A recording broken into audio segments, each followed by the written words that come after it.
CBN Educação. Inácio Feitosa, boa tarde, Inácio. Boa tarde, amigo Aldo, eu vim do JC CBN Recife, tudo bem? Tudo tranquilo, Inácio. Como vamos? Tudo tranquilo, hoje Nossa Senhora do Carmo, né, Aldo? Data importante aqui para os recifenses. Um meio feriado, aliás, um feriado estranho, né? Porque é só no município, né? É verdade, e que você de repente tem várias demandas, principalmente para quem está trabalhando na advocacia. Hoje o expediente é normal nas cidades em Pernambuco, independente de Recife, né? É verdade. Ô, Inácio, a eleição vem se aproximando, e aí antes de entrar propriamente no assunto de hoje do CBN Educação, você sabe que eu não vi nenhum desses candidatos, tanto na esfera federal quanto na esfera estadual, e aí eu digo para majoritária, não estou nem para proporcional, não vi nenhum deles tocar neste assunto de educação como proposta para governo. Parece que é a última coisa que eles pensam, ou não pensam nisso, hein, Inácio?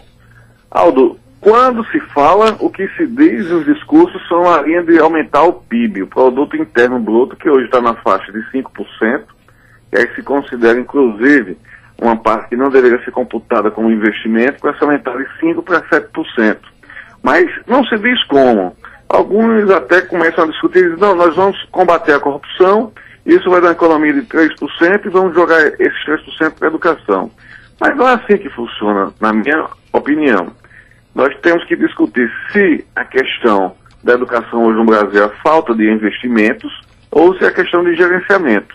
Pesquisa recente da revista Isto É comprova, juntamente com um fórum de combate à corrupção, que de R$ 4 que saem da União para os municípios, R$ 1 aproximadamente, ou cerca de 25%, é desviado.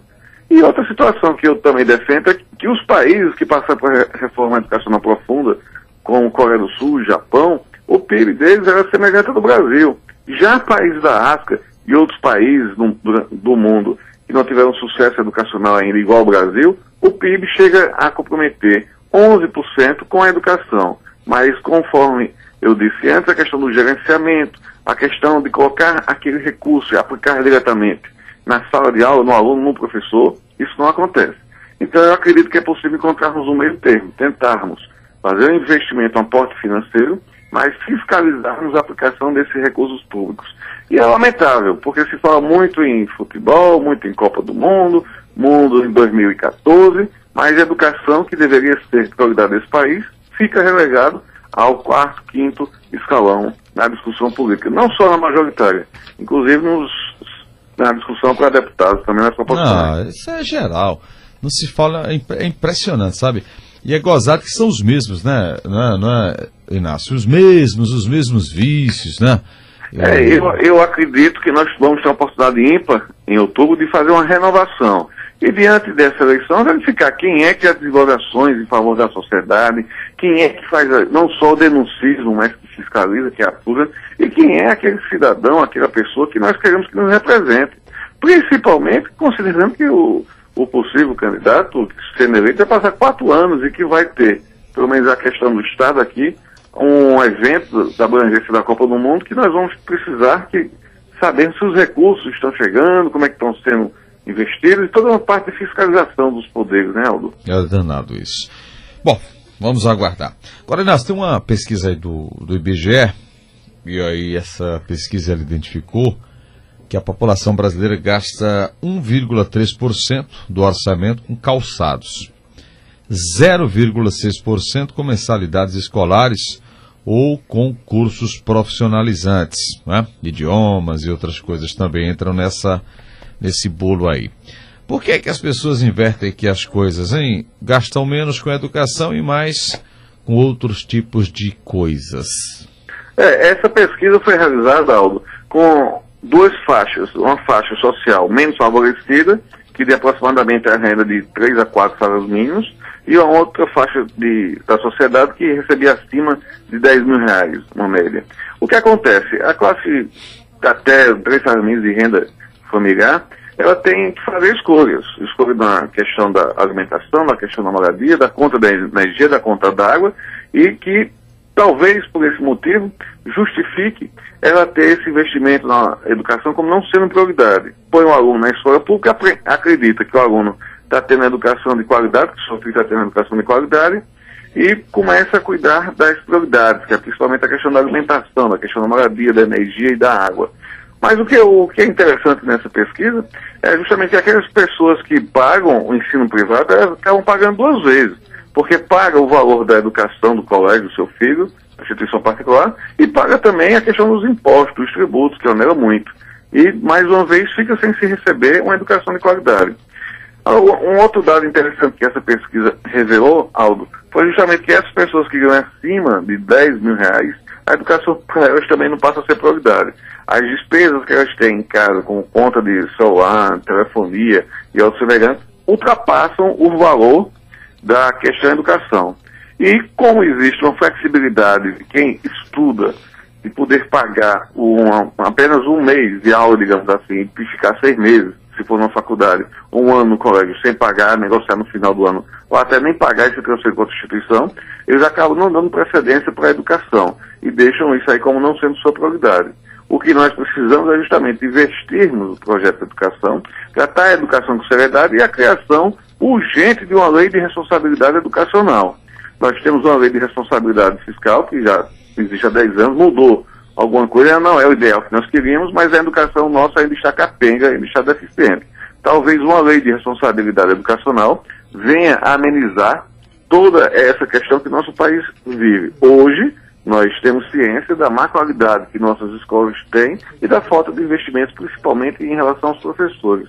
Hoje ainda se discute se o pagamento ou não de um piso salarial para os docentes da escola pública básica. Uhum. Agora, Inácio, essa semana a reitoria da Federal, ela começou a fazer reuniões com as coordenações dos cursos para aplicar o jubilamento. E aí tem uma estimativa aí de que cerca de 1.700 alunos seriam enquadrados nessa situação. Agora, não se fala mais em jubilar, inclusive alguns estão na universidade há 10, e tem casos de até 25 anos, o Inácio. Correto. Que danado é isso, hein? Aí não é nem jubilamento, né? É expulsão mesmo. Tem que expulsar mesmo. Inclusive, é uma situação que você até pensa duas coisas. Poxa, por que uma pessoa está passando 10 anos se o curso dele de administração tem a duração de 4 ou 5 anos? Será que é porque ele gosta de estudar? Não, Aldo, é porque muitas vezes o sujeito, ele não tem cobrança, não tem fiscalização, e acaba ficando acomodado, acaba trancando, volta, sendo que está causando um prejuízo não só à universidade, mas também à sociedade, porque o ensino público, ele é gratuito do ponto de vista constitucional, mas tem um ônus, nós que pagamos as vagas das universidades públicas com nossos tributos. E conversando com o Pierre Lucena, do blog Acerto de Contas, que fez o estudo nessa linha, a Pierre justamente falou essa necessidade de se fazer esse trabalho, fazer esse levantamento, e detalhadamente e com razoabilidade você analisar caso a caso. Porque, por exemplo, além do critério do tempo máximo que tem na universidade de integralização do curso, tem outras normas que foram aprovadas aqui no UFPE no final do ano passado, que é, por exemplo, o aluno que obteve 3 reprovações consecutivas ou não no mesmo componente curricular seria caso de jubilamento, de expulsão. Mas nós sabemos que tem alunos que têm alguma dificuldade de estágio, tem alunos que ficam doentes. Então é necessário sim essa ação, está de parabéns ao FPE, em se tratar dessa questão de jubilamento ou da expulsão, do afastamento dos alunos que estão há 8, 10, 15, e Pierre me relacionou 2 casos que têm mais de 25 anos, mas é necessário também cautela. Isso é um movimento que já inicia tarde, que já deveria ter sido feito há mais tempo. Então, para poder se dar atenção a 1.700 alunos, vai ser preciso também estrutura física, estrutura de pessoal para isso. A iniciativa da UFPE é uma iniciativa importante que todo o país deve copiar, porque não é possível que nós fiquemos com tantas situações desse caso há tanto tempo sem serem tratadas. E às vezes o aluno que está fazendo o curso no prazo certo, tudo direitinho, ele acaba tendo um prejuízo, porque de repente ele quer mudar de uma turma da manhã para a noite, não tem vaga. Ele quer cursar um estágio em outro período, não tem vaga porque está nessa situação dos jubilados, Aldo. Oi, Inácio, como é que fica a situação dessas vagas ociosas nas universidades públicas, hein? Hoje está terminando o prazo para o Enem, inclusive, né? Não, inclusive vai ter o vestibular na UFPE na parte de engenharia das vagas ociosas que existiam. A vaga ociosa é um crime, um atentado violento ao pudor não só acadêmico, digamos assim, mas também aos nossos tributos, porque cada vaga ociosa representa, digamos assim, um prejuízo que a administração pública vai ter. A UTE tomou uma decisão acertada, inclusive eu cheguei a conversar com o deputado Maurício Randes para que seja transformado de repente essa ideia num projeto. O que é que a UTE fez? As vagas ociosas que sobraram na Universidade Estadual de Pernambuco serão remanejadas por SISU, do MEC. Isso é importante, porque aí outras pessoas de qualquer parte do país que tenham interesse de vir a Pernambuco estudar, uma vez que a vaga está ociosa, vai poder vir aqui para Pernambuco. Então, quem sabe nós podemos pegar essa ideia, que nós até debatemos essa mesma proposta o ano passado no CBN Educação, para que ela seja levada para todo o país, Aldo. Inácio, bom final de semana, amigo. Bom final de semana e uma informação final para os ouvintes. Hoje, às 23h59, termina o prazo sem prorrogação para as inscrições do Enem, Exame Nacional do Ensino Médio. Perfeito, então. Obrigado, viu, Inácio? Um abraço e bom feriado a todos.